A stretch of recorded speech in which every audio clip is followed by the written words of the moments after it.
All right, welcome back, guys. Let's get right into the stock market technical analysis. If you're new to the channel and you're interested in learning about stock trading, technical analysis, how to find trade setups, how to use the charts to have an advantage in the market, then check out my stock market technical analysis course, link in the description below. And if you're interested in getting additional market insights, additional trade ideas, kind of more up-to-date commentary from me around the markets, join the private member group, $5 a month. Pretty, not a lot of skin in the game for you guys.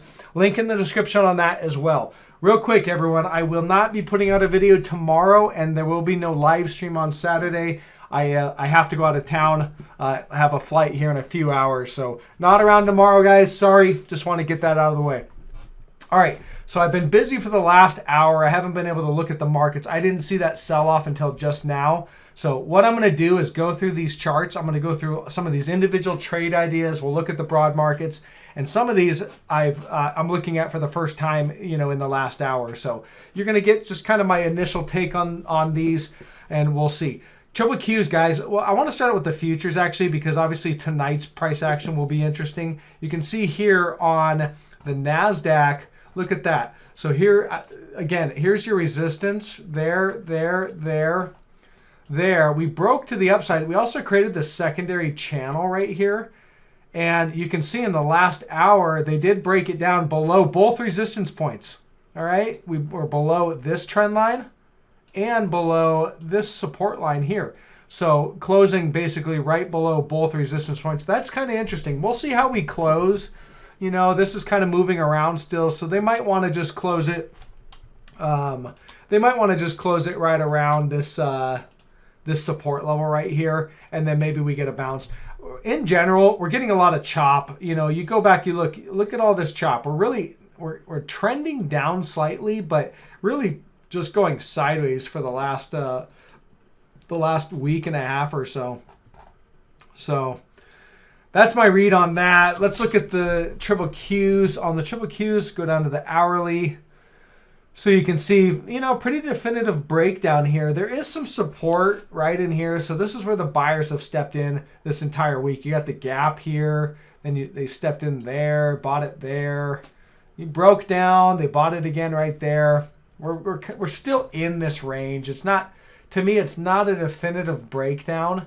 But yeah, I could see a gap down tomorrow, guys. So again, I don't know how I feel, but at the same time, I have talked to you guys about how I think it's more objective for a swing trade to be short, not on a full-size position, maybe a moderate position. And, we just have to ride out some of this chop. That's kind of what's going on. On the daily, one thing is, here's the PPO. You can see we're starting to get that bearish crossover right there. That's pretty bearish to see that. Okay, so again, looking for some downside here.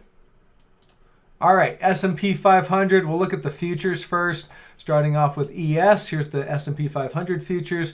Roll it down to the hourly. And again, we have this bearish rising wedge. All right, broke to the upside, but in general, lots of false breakdowns and stuff. Very whippy up here.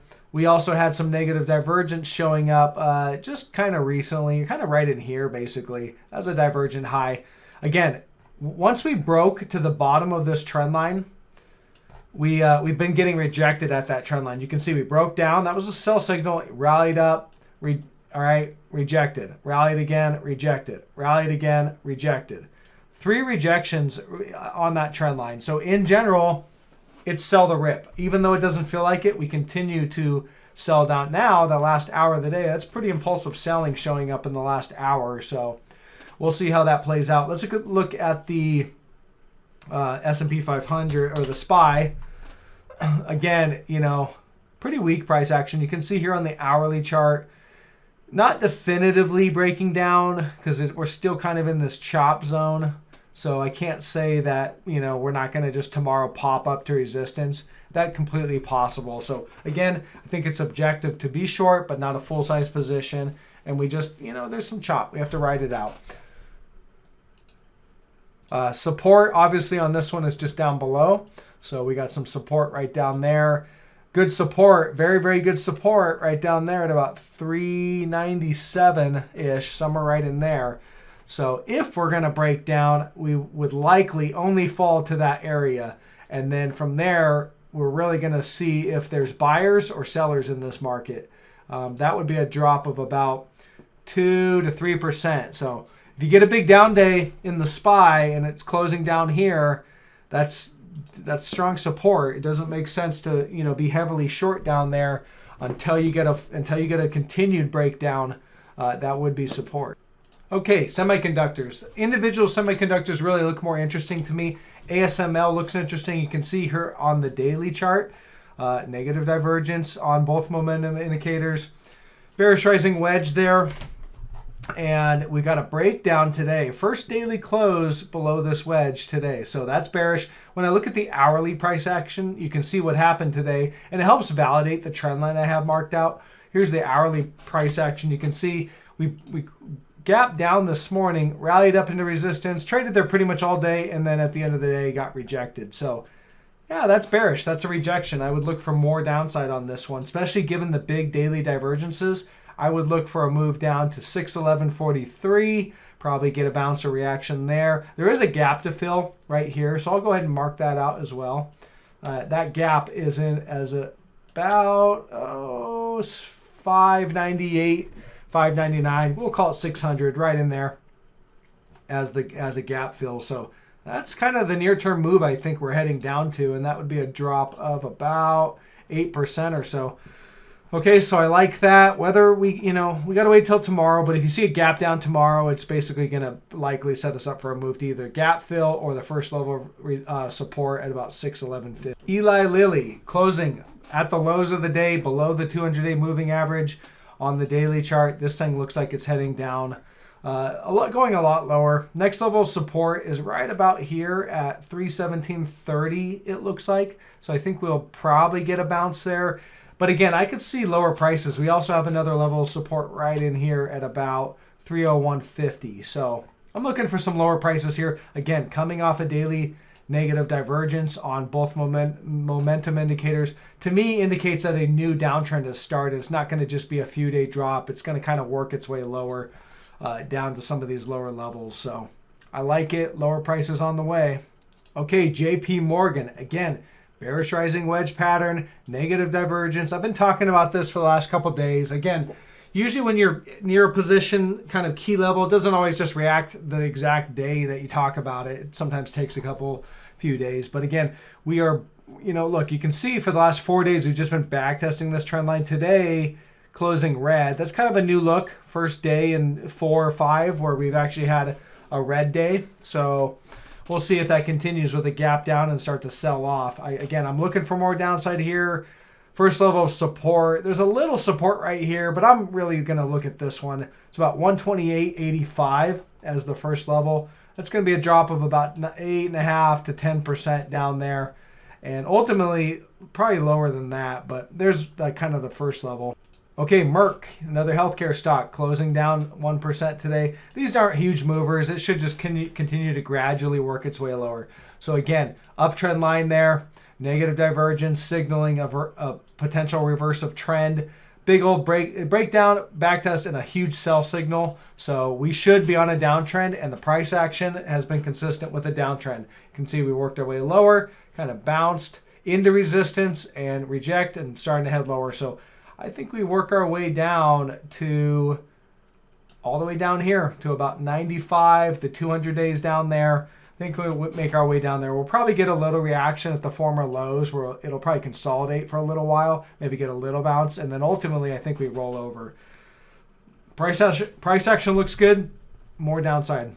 Starbucks. So on the daily chart on Starbucks, we have a bearish rising wedge. We have negative divergence. We have a sell signal and a breakdown right there. We have about 2 weeks of backtesting, all right, where it just continued to grind higher. And in that backtest, it created a secondary trend line right here. I can show it on the hourly as I zoom down. There it is. All right, you can see we held support, support, support, support all week. And today, at the end of the day, broke down and closed below. So that's a sell signal. I think we're heading lower starting now on Starbucks. And I've believed we were heading lower the whole time because on the daily chart, I've had a big daily sell signal. So now I'm looking for downward price action, starting a downtrend. The divergences have told me that to look for that it's coming, and now I'm starting to see it in the price action. DHI, so very similar setup, bearish rising wedge, negative divergence. Again, I look for these setups, and these are the the trades that I'm looking for. And so when I find a trade that looks like all the rest, then again it makes sense technically. So on this one, we broke down. We've definitely broken down out of this wedge. They're trying to hold this support zone. If I look at the daily, you can see I've kind of marked it out. Support's right about 97. You can see we held support here, held it here, and today traded there pretty much all day. So again, if you want to wait, because obviously we could back test. No, I don't know what we're going to do, but a break in 97 would be a definitive sell signal as long as it's an impulsive breakdown. So you see an impulsive breakdown, a gap down, something like that from 97, and that should set this up for a larger move to the downside. On the daily chart, we don't have support until we get down to about 91.84. And ultimately, I think we're heading all the way down here to the 78. There's a gap to fill down there. So that's it on that one. Cat, no change in this one. Just chopping sideways, kind of consolidating, potentially bear flagging. All right, we've got a flag pole. We've kind of flagged out. So I'd look, if we're going to start, we should start selling off soon, and that flag would move us down to 226.50 or 227, right in there as the projected target of this flag. So I'm looking for more downside. I'm still short on that one. Boeing, kind of similar to Cat. You can see we've been in an upward trend line here. We have negative divergence, and that trend has been broken, but we're just kind of drifting sideways. We're not going anywhere. So this one, you need to see the price start to resolve to the downside. Until then, we're just not going up, not going down. Okay, Tesla. All right, Tesla, you've got a daily uptrend, clearly. We've been hovering just above or just below the 200-day moving average, which is right up there around 223.50. When I look at the hourly, you can see that we basically, there's your uptrend line, just support, support. We've had lots of reactions on this trend line. Okay, this defines the entire rally in Tesla. Coming off of the lows, which is a pretty strong rally. It's up over 113%. All right, and today, towards the end of the day, broke trend. So that's a sell signal, down 5%. That's a sell signal in Tesla. We did have negative divergence on the hourly chart, so that sets us up for lower prices. I think Tesla's probably heading down to, it's got a ways to go, and I don't exactly know how far, but at a minimum, we've got to drop, looks like we've got some support.